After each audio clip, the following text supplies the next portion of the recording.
الصلاۃ ویؤتون الزکاۃ وہم راکعون، اور وہ مومن تمہارے ولی ہیں جو نماز کو قائم کرتے ہیں اور زکوٰۃ دیتے ہیں اور حالت رکوع میں زکوٰۃ دیتے ہیں۔ تمام شیعہ سنی مفسرین، محدثین، مؤرخین کا اس بات کے اوپر اتفاق اور اجماع ہے کہ آیت ولایت بھری کائنات میں جس ہستی کی شان میں نازل ہوئی وہ علی ابن ابی طالب ہے۔ علی ابن ابی طالب کے علاوہ آیت ولایت کسی کے حق میں نازل نہیں ہوئی۔ شان نزول بیان کر کے آگے چلوں گا، میرے بچوں کو بھی شان نزول یاد ہے، لیکن ہر ایک کا بیان کا انداز مختلف ہوتا ہے۔ میں نے جس طرح روایت پڑھی ہے ویسے ہی آپ کو بیان کروں گا۔ جناب ابو ذر اس روایت کا شان نزول بیان کرتے ہیں، توجہ میری طرف۔ حضرت جناب ابو ذر غفاری آیت ولایت کا شان نزول بیان کر رہے ہیں اور فرماتے ہیں کہ پیغمبر اکرم صلی اللہ علیہ وآلہ وسلم نے یہ ارشاد فرمایا، علی قائد البررہ، علی نیکوں کا امام ہے۔ کس کا امام ہے؟ نیکوں کا امام ہے۔ بس اگر ہم چاہتے ہیں کہ علی ابن ابی طالب ہمارے قائد اور لیڈر بنے تو ہمیں کیا بننا ہوگا؟ نیک بننا ہوگا۔ اور نیک بننے سے گھبرائیں مت کہ کوئی نیک بننے کے لیے کوئی لمبے چوڑے کام کرنے کی ضرورت ہے، نہیں نہیں، مختصر سا نسخہ ہے نیک بننے کے لیے، اور وہ یہ کہ تو اپنے ذمے جو تیرے واجبات ہیں ان کو ادا کر، اللہ کی حرام کردہ حدود اور محرمات سے بچ جا، تو نیک بن جائے گا۔ اسی کو تقویٰ کہتے ہیں، اسی کو متقی کہتے ہیں کہ جو حرام سے بچے، واجبات کے اوپر عمل کرے، وہ متقی بن جاتا ہے۔ جب بندہ متقی بن جاتا ہے تو اس کا امام علی ولی بن جاتے ہیں۔ اس لیے کہ آپ صبح شام آذان میں جب یہ گواہی دیتے ہیں، اشہد ان امیر المؤمنین و امام بولیے میرے ساتھ، و امام یعنی علی متقیوں کے امام ہیں، یعنی علی ان کے امام ہیں جو واجبات پہ عمل کرتے ہیں اور محرمات سے بچتے ہیں۔ جو حرام کاموں سے بچتا ہے، اپنے واجبات پہ عمل کرتا ہے، علی ان کے امام ہیں۔ وَإِنَّمَا يَتَقَبَّلُ اللَّهُ مِنَ الْمُتَّقِينَ، اور اللہ اگر کسی کے عمل کو قبول کرتا ہے تو وہ متقیوں کے عمل کو قبول کرتا ہے۔ بس اگر قرآن کی اس آیت کی لفظیں بدل دوں تو ترجمہ یوں ہو جائے گا، بے شک اللہ فقط علی والوں کے عمل کو قبول کرتا ہے۔ توجہ میری طرف ہے۔ ابو ذر کہتے ہیں کہ پیغمبر نے فرمایا کہ علی قائد البررہ، علی نیکوں کا امام ہے۔ پھر فرمایا علی قائد الغر المحجلین، یہ لفظ آپ نے کئی بار سنا ہے، علی قائد غر المحجلین۔ کیا مطلب ہے غر المحجلین کا؟ نوٹ کر لیجئے، غر کا قبل اس کے کہ میں غر المحجلین کا معنی بتاؤں، ایک چیز ذہن میں آ گئی۔ امیر المومنین کے کتنے نام ہیں؟ کوئی بتا سکتا ہے؟ کتاب کا نام ہے العسل المصفى، اس کے رائٹر نے اپنی اس کتاب کے اندر یہ درج کیا ہے کہ پیغمبر اکرم نے علی ابن ابی طالب کے 29 نام رکھے تھے۔ کتنے؟ 29 نام رکھے تھے، ان میں سے ایک یہ ہے قائد الغر المحجلین۔ غر المحجلین کا ترجمہ سنتے جائیں، بیٹا بیٹھ جاؤ۔ غر سفید، بعض لوگ آپ دیکھتے ہیں نا، بعض گھوڑے ایسے ہوتے ہیں کہ جن کی پیشانی کیا ہوتی ہے، یہاں سے سفید ہوتی ہے، ماتھا ان کا یہاں پہ سفید ہوتا ہے، چھوٹا سا درمیان میں ایک جگہ سفید رہ جاتی ہے گھوڑے کی۔ اس کو کہا جاتا ہے کہ جس کی پیشانی سفید ہو اسے کیا کہا جاتا ہے؟ غر۔ جن کے قدم سفید ہوں، جن کے قدم، بعض گھوڑے ایسے ہوتے ہیں کہ جن کی پیشانی بھی سفید ہوتی ہے اور ان کے قدم بھی کیا ہوتے ہیں؟ سفید ہوتے ہیں۔ لیکن اس لقب اور اس نام سے کیا مراد ہے؟ یعنی علی ابن ابی طالب ان کے امام ہیں، ان کے قائد ہیں جن کی پیشانیوں اور قدموں سے نور نکلتا ہے، جن کی پیشانی اور قدموں سے نور نکلتا ہے۔ کب انسان مومن کی پیشانی سے نور نکلتا ہے؟ روایت کہتی ہے کہ جب شیعہ مومن، شیعہ علی ابن ابی طالب وضو کرتا ہے تو اس کے اعضاء و جوارح سے جو نور نکلتا ہے یہ اس نور کی طرف اشارہ ہے۔ یعنی علی ابن ابی طالب کا شیعہ جب وضو کرتا ہے تو اس کی پیشانی سے اور اس کے مسا کی جگہ سے نور نکلتا ہے۔ ایسے وضو کرنے والوں کے امام علی ابن ابی طالب ہے۔ نعرہ نہیں آتا تھا لگن والوں کو؟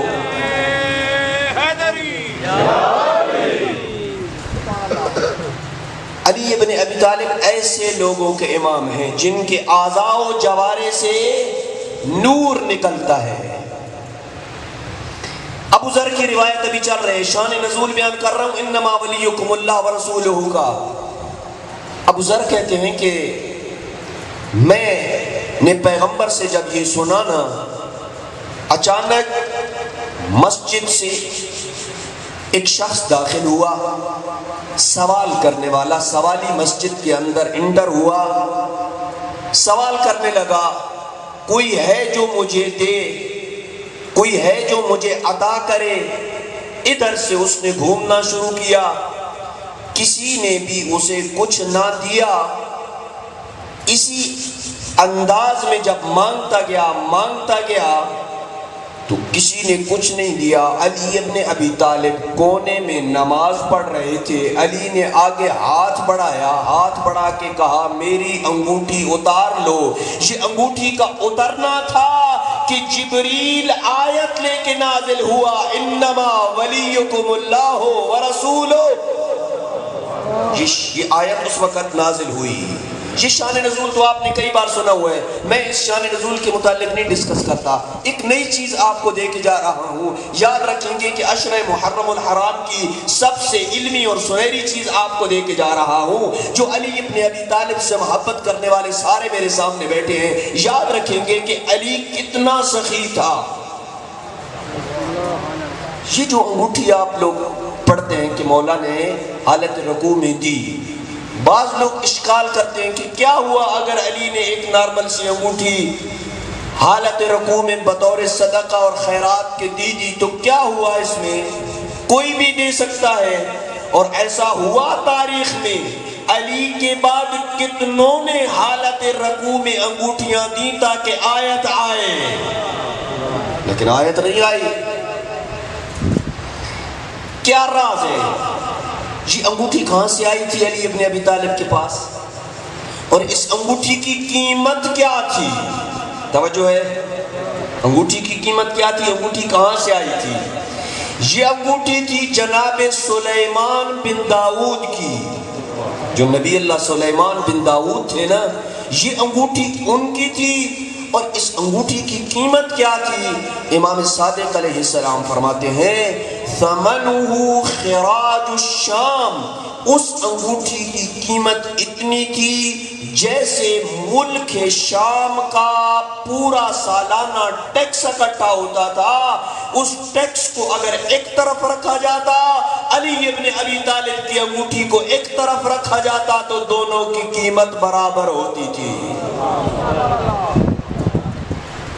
اس انگوٹھی کی قیمت اور شام کی حکومت کا، اب آپ سوال کریں گے کہ مولانا شام کی حکومت کا ٹیکس کتنا تھا؟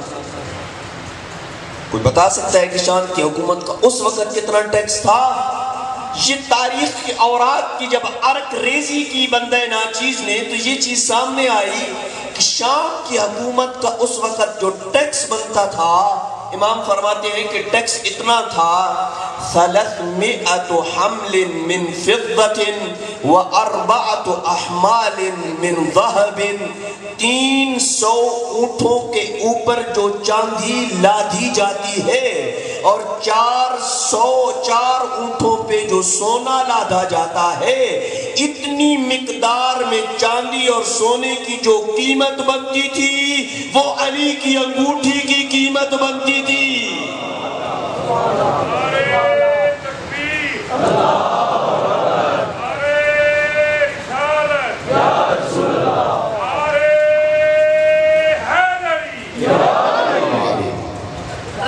اتنی بڑی مقدار میں علی ابن ابی طالب نے یہ انگوٹھی ایک آنے والے کو دے دی۔ اتنا سخی ہے علی ابن ابی طالب، یہ نارمل انگوٹھی نہیں تھی کہ امیر المومنین یوں ہی دے رہے ہیں۔ اچھا، سلسلے گفتگو کو یہاں پہ روک کے، چونکہ آپ خاموش ہیں تو اب میں بھی خاموشی سے ہی پڑھوں گا۔ یہ جو آپ انگوٹھیاں پہنتے ہیں اس کے متعلق بھی بہت سارے مومنین سوال کرتے ہیں۔ میں اگرچہ یہ میرے موضوع کے ساتھ ریلیٹڈ نہیں ہے لیکن چند جملے فقط ان انگوٹھیوں کے متعلق۔ بہت سارے مومنین سوال کرتے ہیں کہ مولانا میں انگوٹھی پہنتا ہوں تو میری طبیعت بگڑ جاتی ہے، یہ دانہ میرے ساتھ میچ نہیں کرتا۔ یہ سب اس کی کوئی حقیقت نہیں ہے۔ یہ دانے جو ہم پہنتے ہیں، چاہے عقیق ہو، چاہے فیروزہ ہو، چاہے یاقوت ہو، ان کی اتنی برکتیں ہیں کہ تیری اور میری سمجھ سے بالاتر ہیں۔ یہ ویسے بنا دیا گیا ہے ان نجومیوں کا، اور یہ قصے کہانیاں ہیں کہ ان کی کوئی انسان کو میچ نہیں کرتی۔ تمہیں اور کوئی مسئلہ ہے ڈاکٹر سے چیک کروا، اس کے اندر برکت ہے۔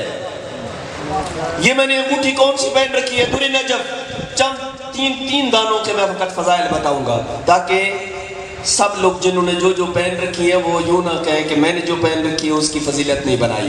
امیر المومنین نے جو انگوٹھی دی تھی وہ سرخ یاقوت تھا، سرخ یاقوت امیر المومنین نے دیا، اس کی فضیلت ہوگی۔ یہ جو دور ہے کہ تلاگنگ والے مومنین سن سکتے ہیں، کافی سارے لوگ بیٹھے ہیں، علی کی زیارت کا ثواب ملتا ہے۔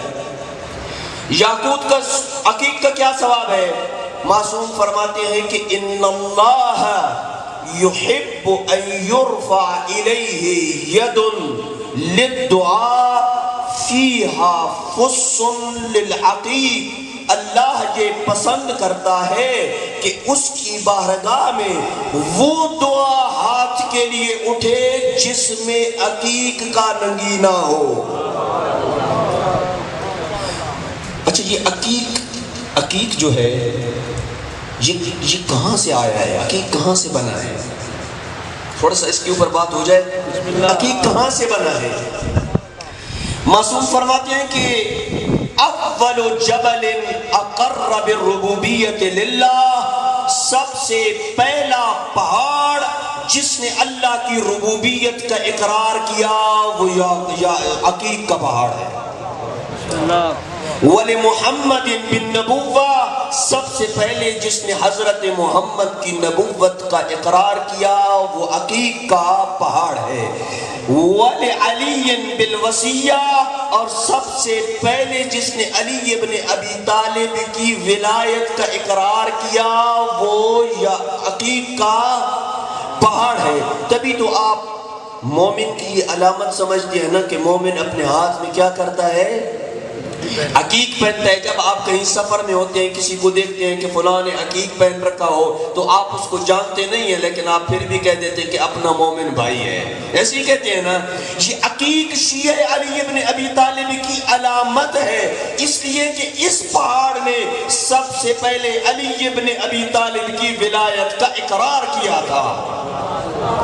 والمتختم به طلع درجته بالمتختم بغیرہ من الوان الجواہر 40 درجہ، جس بندے نے عقیق کی انگوٹھی پہن رکھی ہو اس کی نماز اس شخص کی نماز پہ 40 درجہ حاوی اور بھاری ہے جس نے کوئی اور انگوٹھی پہن رکھی ہے۔ یہ ثواب ہے۔ اچھا، اب جس نے فیروزہ پہن رکھا ہے وہ بھی تاکہ ناراض نہ ہو، اس کے بارے میں بھی ایک جملہ کہہ دینا چاہیے یا نہیں؟ اگر تھک گئے ہیں تو چھوڑ دیتا ہوں۔ صلوات بھیجیں محمد و اہل بیت کی ذات۔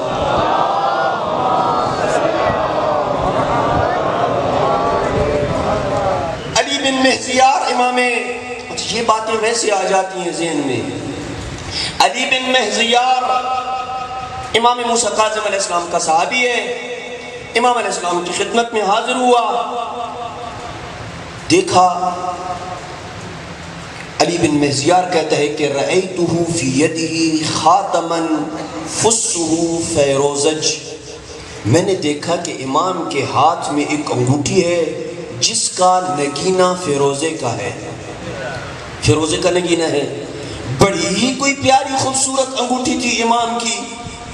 علی بن مہزیار کہتا ہے میں کافی دیر تک انگوٹھی کو دیکھتا رہا، جب کافی وقت ہو گیا نہ دیکھتے، امام میری طرف متوجہ ہوئی ہے، کہا مالک تنظر، کیا ہوا اتنی دیر سے انگوٹھی کو دیکھ رہا ہے؟ کہا مولا کتنی خوبصورت انگوٹھی پہن رکھی ہے، سننا فیروزہ کہاں سے آیا ہے جو پہنتے ہو؟ امام علیہ السلام نے فرمایا انما ھذا حجر اہداہ جبرائیل لرسول اللہ من الجنہ، یہ فیروزہ وہ پتھر ہے کہ جو اللہ نے اپنے حبیب کو ہدیہ دیا تھا اور جبریل جنت سے لے کے آیا تھا، رسول کو دیا تھا۔ یہ فیروزہ امام علیہ السلام نے کہا پتہ ہے اس کا نام کیا ہے؟ امام موسیٰ کاظم کہہ رہے ہیں، علی بن مہزیار کہتے ہیں مولا فیروزج، عربی میں اس کو فیروزج پڑھتے ہیں۔ امام علیہ السلام نے کہا یہ اس کا فارسی نام ہے فیروزج، یہ بھی معلومات نوٹ کر لیں، فیروزج جس کو آپ فیروزہ بولتے ہیں اردو میں، یہ عربی کا لفظ نہیں ہے، یہ فارسی کا ہے۔ امام علیہ السلام کہتے ہیں علی بن مہزیار سے کہ پتہ ہے اس کا عربی نام کیا ہے؟ اس کا عربی میں نام ہے ظفر، ظفر زوئے کے ساتھ، زے فے رے، یہ اس کا عربی میں نام ہے۔ ہم فیروزہ بولتے ہیں اور ایرانی کیا بولتے ہیں؟ فیروزج بولتے ہیں۔ صلوات بیت محمد و علی بیت محمد کے یہ انگوٹھیاں کہاں پہننی چاہیے، اس کو بھی ڈسکس کرنے چاہیے۔ بہت سارے لوگ پوچھتے ہیں کہ انگوٹھی کہاں پہنے مولانا؟ پیغمبر اکرم اس ہاتھ میں انگوٹھی پہنا کرتے تھے، اس انگلی میں، کان یتختم بیمینہ، اس انگلی میں انگوٹھی پہنا کرتے تھے، اس انگلی میں درمیانی والی میں، اور انگشت شہادت میں کبھی بھی انگوٹھی نہ پہننا، اس لیے کہ قوم لوط ان دو انگلیوں میں انگوٹھیاں پہنا کرتی تھی۔ اس میں انگوٹھی نہ پہنے، درمیانی والیوں پہنے، اور چھوٹی انگلی کے متعلق امیر المومنین فرماتے ہیں کہ اپنی چھوٹی انگلی کو انگوٹھی سے خالی نہ چھوڑنا، اس میں استطاعت ہو تو پہنا کرو۔ صلوات بیت محمد و علی بیت محمد کی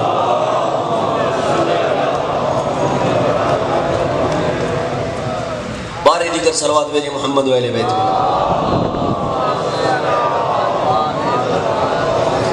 یہاں تک ہماری گفتگو کا ایک مرحلہ، اگرچہ مختصر صحیح ولایت کے متعلق ہم نے گفتگو کی، آیت کا شان نزول بتایا۔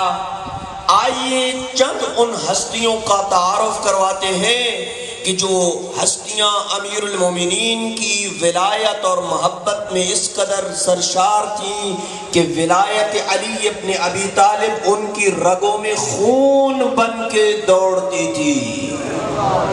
ان ہستیوں کو دیکھنا ہے کہ یہ کیسے اس مقام تک پہنچی، اور ہمارے لیے یہ درس ہے، نمونہ عمل ہے کہ ہم جو صبح شام علی ابن ابی طالب کا ولایت کا دم بھرتے ہیں، کیا ہماری ولایت کا درجہ بھی اتنا ہے جتنا ان ہستیوں کا تھا؟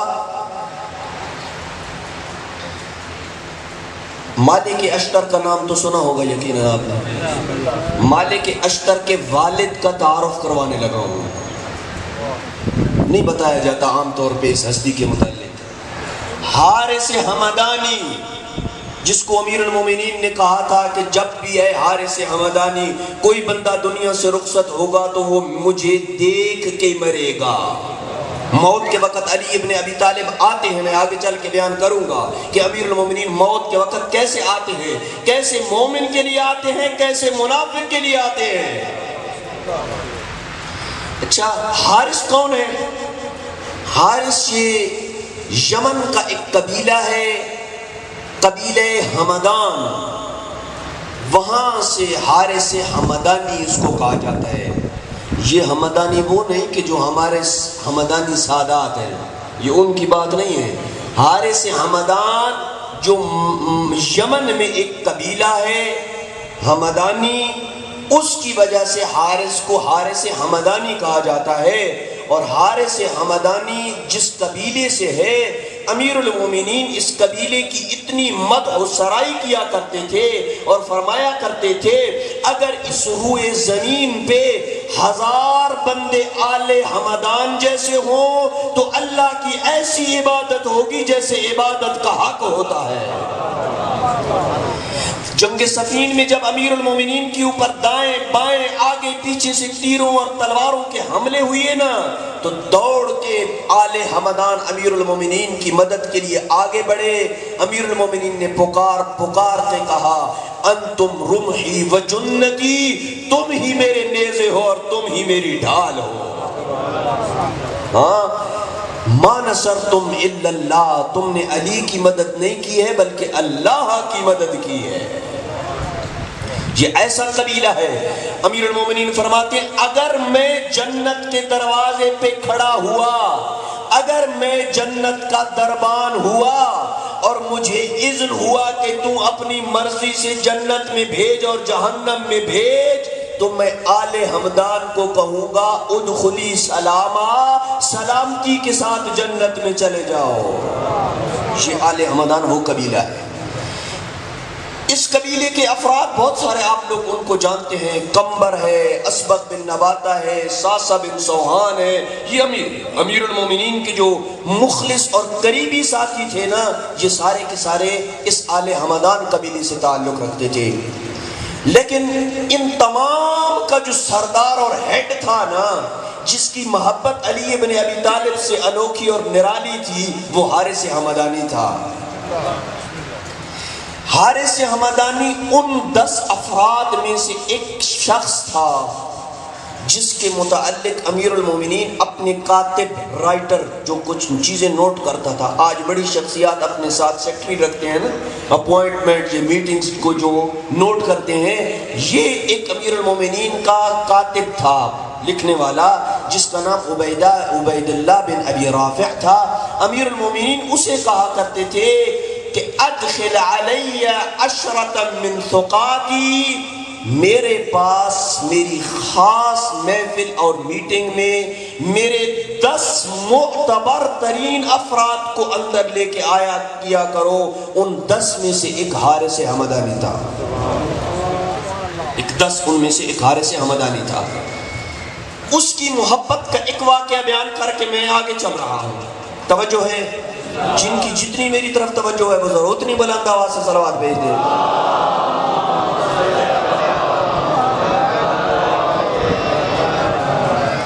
حارث حمدانی یمن سے آیا ہوا تھا اور سیٹل تھا کوفہ میں۔ کوفہ میں اس کا گھر تھا۔ کسی کام کے سلسلے میں یمن گیا، آدھی رات کے بعد واپسی ہوئی اس کی یمن سے کوفہ۔ جب کوفہ پہنچا، آدھی رات کے بعد کا وقت ہے، اندھیری رات ہے، آیا، گھر میں سامان رکھا، نکلنے کا جو ہی ارادہ کیا، اس کی زوجہ اور بیوی آگے پڑی اور ہاتھ پہ ہاتھ رکھا اور کہا کہاں جانے کا ارادہ ہے اس وقت؟ کہا علی ابن ابی طالب کی طرف جا رہا ہوں، امیر المومنین سے ملاقات کے لیے کہا جا رہا ہوں۔ کہا تیرا دماغ خراب تو نہیں ہے؟ رات کے 1:30-2 بجے ہیں، تو اس وقت امیر المومنین کی ملاقات کے لیے جا رہا ہے، علی ابن ابی طالب سو رہے ہوں گے، امام کی راحت میں اور آرام میں خلل ڈالو گے، صبح چلے جانا۔ حارث نے کہا صبح زیارت کے بغیر موت آ جائے، گارنٹی دیتی ہو کہ صبح تک میں زندہ رہوں گا اور علی کی ملاقات کر پاؤں گا؟ دیکھنا ذرا اپنی اور ہماری محبت کا لیول بھی، اور علی ابن ابی طالب کے اس ملنگ کی لیول کا بھی۔ ان کو ملنگ کہہ سکتے ہیں، یہ جو چرسی بھنگی روڈ میں پھینک رہے ہیں ان کو نہ کہا کرے ملنگ، یہ ملنگ نہیں ہے، یہ توہین ہے ان کی، یہ ان کو کہا کریں گے یہ چرسی ہے، بھنگی ہے۔ امیر المومنین کے ملنگ یہ لوگ ہیں کہ جو امیر المومنین کی محبت میں سرشار تھے، محبت ان کے اندر رچی بسی ہوئی تھی، یہ تھے امیر المومنین کے حقیقی متوالے۔ اچھا، ابھی آپ ہم سب لوگ جب جاتے ہیں نا نجف کربلا کی زیارت کے لیے، اگر آپ کی اور میری فلائٹ نجف ایئرپورٹ کے اوپر اترے رات کو 1:30 اور 2 بجے، اور 3 بجے صبح میں ہوٹل میں پہنچوں تو اس وقت میں کیا کہتا ہوں؟ ابھی تھکا ہوا ہوں، قطر میں اتنا بڑا لمبا میرا ٹرانزٹ تھا اور میں تھک چکا ہوں، ابھی آرام کرتا ہوں، صبح جا کے علی کی زیارت کے لیے جاؤں گا۔ ایسے کرتے ہیں، بہت سارے لوگ ایسے کرتے ہیں۔ حارث حمدانی بھی یوں آرام کر سکتا تھا جب یمن سے کوفہ آیا تھا، کہا نہیں نہیں، پہلے علی کی زیارت، بعد میں باقی کام۔ چلا اپنے گھر سے، آیا امیر المومنین کے دروازے کے اوپر، دستک دی، کون؟ کہا حارث حمدانی۔ امیر المومنین آئے، دروازہ کھولا، حارث کا سر جھکا ہوا ہے۔ کہا حارث اس وقت رات کے اس اندھیرے میں صبح آ جاتے، کون سی چیز رات کے اندھیرے میں تجھے میرے پاس کھینچ کے لے کے آئی؟ کہا حبک یا علی، تیری محبت کھینچ کے لے کے آئی، تیری محبت کی وجہ سے رات کے اندھیرے میں آیا ہوں۔ مولا نے جانتے تو تھے نا کہ مولا کی کتنی مجھ سے محبت کرتا ہے حارث حمدانی۔ مولا نے کہا حارث کیا تم اپنے اس دعویٰ میں سچا ہے؟ کہا ہاں مولا، میں اس قدر سچا ہوں کہ اس زندگی کو لغو اور بیکار سمجھتا ہوں جس میں علی نہیں ہے۔ جس زندگی میں علی نہیں ہے اس کو لغو اور بیکار سمجھتا ہوں۔ سنیے گا مولا نے اسے کیا اجر دیا۔ کہا حارث رات کے اس اندھیرے میں اپنے سکون کو چھوڑ کے، اپنی راحت کو چھوڑ کے، اپنے بیوی بچوں کو چھوڑ کے، ان کے ٹائم اور وقت کا خیال رکھے بغیر تو میرے پاس آیا ہے، تو نے مجھے یاد رکھا ہے، میں علی 4 مقامات پہ تجھے یاد رکھوں گا۔ پتہ نہیں اللہ تعالیٰ گنگ والوں کیسا سنتے ہو؟ 4 مقامات پہ میں تجھے یاد رکھوں گا۔ کون کون سے؟ پہلا مقام لَتَعْرِفُنِي عِنْدَ الْمَمَاتِ، موت کے وقت تو مجھے پہچانے گا، موت کے وقت تو مجھے پہچانے گا۔ اور یہ عقیدہ ہے مذہب امامیہ کا کہ جب بھی کوئی مومن دار فنا سے دار بقا کی طرف کوچ کرتا ہے تو اس کی زیارت علی ابن ابی طالب کا مقدر بنتی ہے، علی ابن ابی طالب کی زیارت اسے نصیب ہوتی ہے۔ علی کا وہ دنیا میں بھی ظاہر قرار پاتا ہے، آخرت میں بھی علی کا ظاہر قرار پاتا ہے۔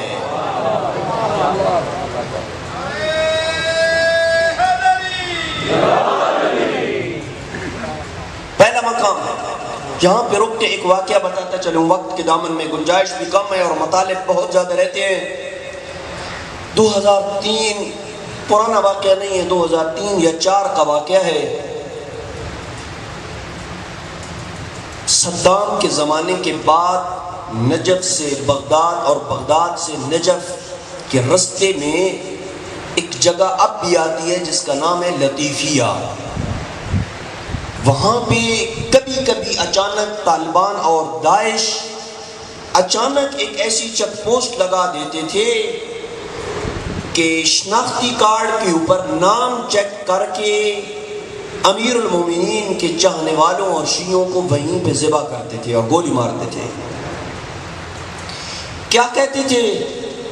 علی سے براءت کرو، امیر المومنین کے اوپر سب و شتم کرو تو تب چھوڑیں گے، وگرنہ تو بے امی ذبح کریں گے اور یا گولی ماریں گے۔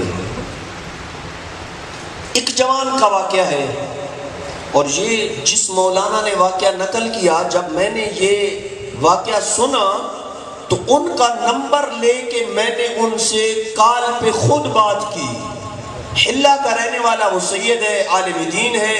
میں نے ان سے کال پہ بات کی کہ یہ جو واقعہ ہے آپ کی طرف منسوب ہے کہ آپ اس کے عینی شاہد ہیں، یہ واقعہ درست ہے یا درست نہیں ہے؟ انہوں نے کہا ہاں یہ واقعہ بالکل درست ہے، اور وہ سید آج بھی زندہ ہے، اور جس بندے کا واقعہ پڑھ رہا ہوں وہ بھی آج بھی زندہ ہے۔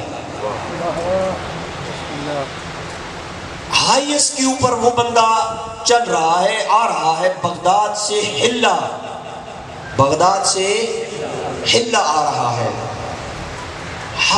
وہ مولانا ذکر کرتے ہیں کہ میں سیٹ پہ اس کے ساتھ بیٹھا، یہ جوان تھا، جیسے آج کل جوان ہوتے ہیں ان کی خاص بالوں کی وزقت بنی ہوئی ہوتی ہے جوانوں کی، تو مجھے اس کی کوئی وزقت اتنی پسند نہ آئی، میں چپ کر کے بیٹھا ہوا تھا۔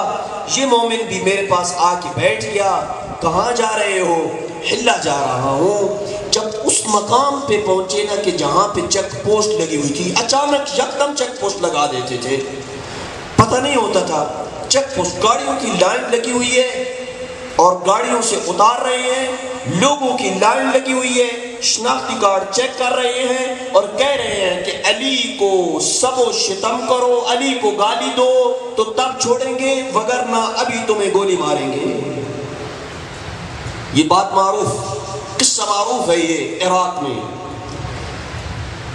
اس شخص نے اپنی گھڑی اتاری، انگوٹھیاں جو پہنی ہوئی تھی وہ اتاری، اپنا جو اس کا پاکٹ تھا وہ نکالا، شناختی کارڈ اور جو ضروری ڈاکومنٹ تھے وہ ان مولانا کو دیے اور کہا کہ میرا ایڈریس حلہ میں یہ ہے، جا کے ادھر دے دینا۔ اس نے کہا تمہارا کیا ارادہ ہے؟ کہا مجھ سے تو یہ نہیں ہوگا کہ میں اس زبان سے علی کو گالی دوں۔ مولانا نے کہا کہ شریعت میں یہ حکم ہے کہ جان بچانے کے لیے تم کر سکتے ہو۔ خود مولا نے کہا کہ مجھ پہ سب و شتم کرنا پڑے تو کر لینا، لیکن مجھ سے براعت نہ کرنا، براعت نہ کرو، تقیہ کی خاطر اوپر سے کہہ دو، کوئی حرج نہیں ہے، تمہاری جان بچ جائے گی، جان بچانا واجب ہے۔ اس نے کہا مولانا تم اپنے وظیفے پہ عمل کرو، میں اپنے وظیفے کے اوپر عمل کروں گا۔ چلا یہ آگے وہ پیچھے، جب اس کے پاس پہنچا اس خبیث اور ملعون نے کہا سب و شتم کرو علی پہ۔ اس نے علی کے بجائے کسی اور پہ سب و شتم کیا، نہیں بتاتا، کسی اور پہ سب و شتم کیا۔ انہوں نے نہ سوچا نہ سمجھا، گولی مار دی، گولی میں پھینک دیا کہ مر گیا ہے۔ یہ آئے، انہوں نے اپنا پروسیس مکمل کیا، گاڑی میں بیٹھے، ہلا آ گئے۔ یہ کہتے ہیں پورا ہفتہ میرا ذہن خراب رہا، میں نے اپنی آنکھوں سے لاشیں دیکھے، خون میں لت پت لاشیں، کسی کو ذبح کیا ہوا ہے، کسی کے سر کا بھیجا باہر نکلا ہوا ہے گولیوں سے۔ عجیب خوف کی عالم تھا۔ ایک ہفتے کے بعد وہ امانتیں لے کے جب میں اس بندے مومن کے گھر پہ پہنچا کہ ان کو واپس کروں گا اور ان کو بتاؤں گا کہ تمہارا بابا، تمہارا بھائی، تمہارا چچا، تمہارا ماموں اس واقعے میں شہید کر دیا گیا ہے۔ جب میں دروازے پہ پہنچا مجھے غم کے کوئی آثار نظر نہ آئے۔ ایک بچی دروازے پہ کھیل رہی تھی۔ یاد رکھنا علی موت کے وقت آتے ہیں، یہ جملے کو واضح آوازیں کر رہا ہوں، امیر المومنین موت کے وقت آتے ہیں۔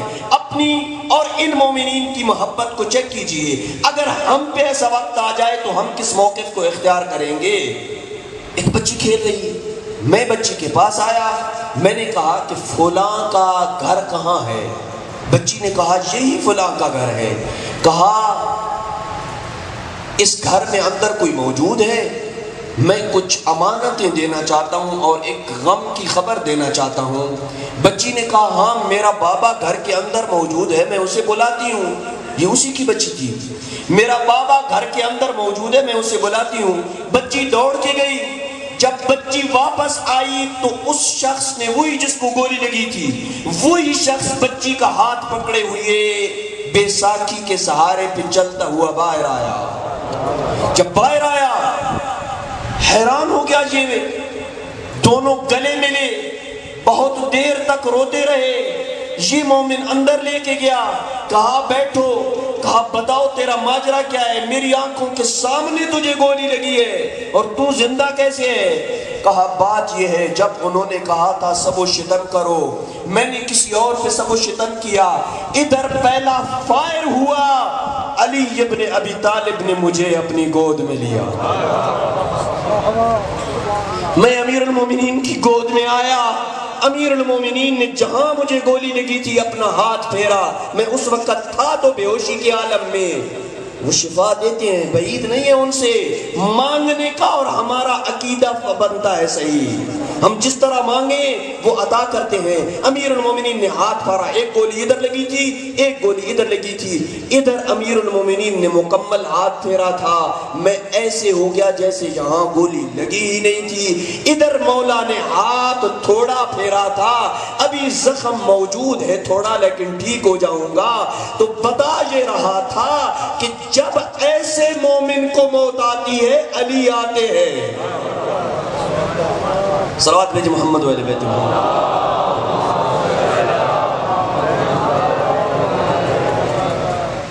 بس پہلا مقام تھک گئے، جو نہیں تھکے وہ ذرا بلند آواز سے صلوات بھیج دیں۔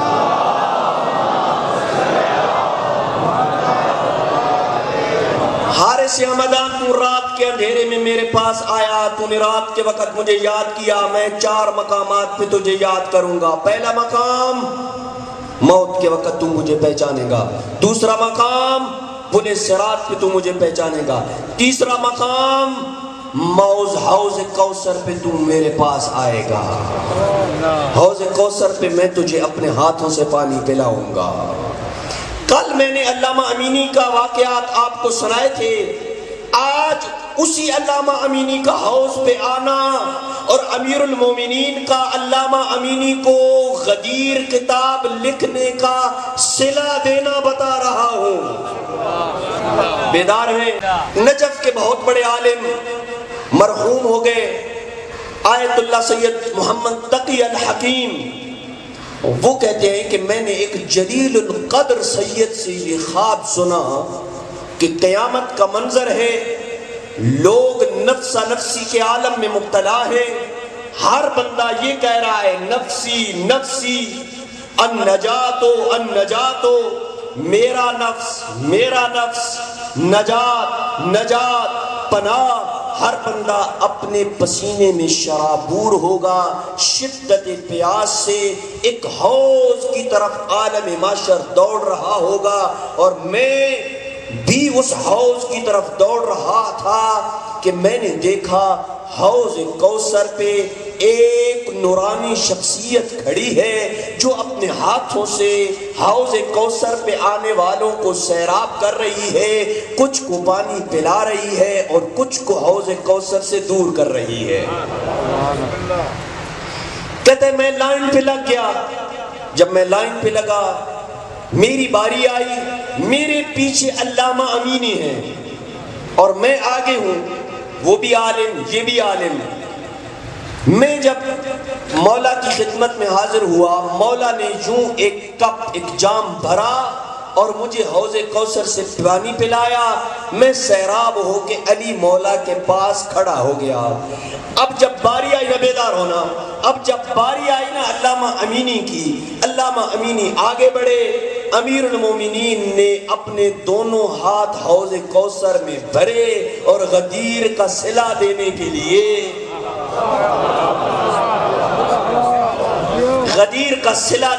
لیے امینی کو کہا کہ میرے ہاتھوں سے پانی پیجئے۔ ہاتھوں سے جب پانی علامہ امینی نے پیا نا، وہ عالم سید تھا، یہ غیر سید تھا، میں سید میرے امامے کے اوپر قابل احترام ہے۔ اس عالم نے مولا کو کہا مولا میں آپ کی اولاد سے ہوں، یہ آپ کی اولاد سے نہیں ہے، وہ بھی عالم میں بھی عالم، وہ بھی دنیا میں اپنی خدمت انجام دے رہا تھا، دین کی خدمت کر رہا تھا، میں بھی دنیا میں دین کی خدمت کرتا رہا، مجھے آپ نے جام پلایا، علامہ امینی کو ہاتھوں سے پلایا، فرق کیا ہے؟ جاگنا تلاگاگ والے علی ابن ابی طالب نے کہا اس لیے میں نے ہاتھوں سے پلایا، الغدیر غدیر حوض کوثر ہے ہی اس کا۔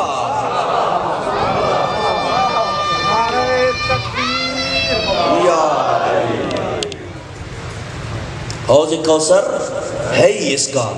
تیسرا مقام حوض کوثر پہ حارث حمدانی تم مجھے ملے گے۔ چوتھی اور آخری بات اور ختم ہو رہی میری مجلس، عند المقاسمت، حارث حمدانی تو مجھے مقاسمے کے وقت ملے گا۔ مقاسمہ کیا ہوتا ہے؟ حارث نے کہا مولا حوض تو سمجھ آ گیا، پل صراط بھی سمجھ آ گیا، موت کے وقت بھی آپ سے ملاقات سمجھ آ گئی، یہ مقاسمہ کیا چیز ہے؟ کہا حارث تم نے سن نہیں رکھا، انا قسیم النار والجنہ، میں جنت اور جہنم کا تقسیم کرنے والا ہوں۔ جب میں جہنم کے پاس جاؤں گا میں جہنم کو کہوں گا ہاذا ولی فترکی، اے جہنم کی آگ یہ میرا حقدار ہے اسے چھوڑ دے، ہاذا عدوی فخلی، یہ میرا دشمن ہے اسے اپنی لپیٹ میں لے لے۔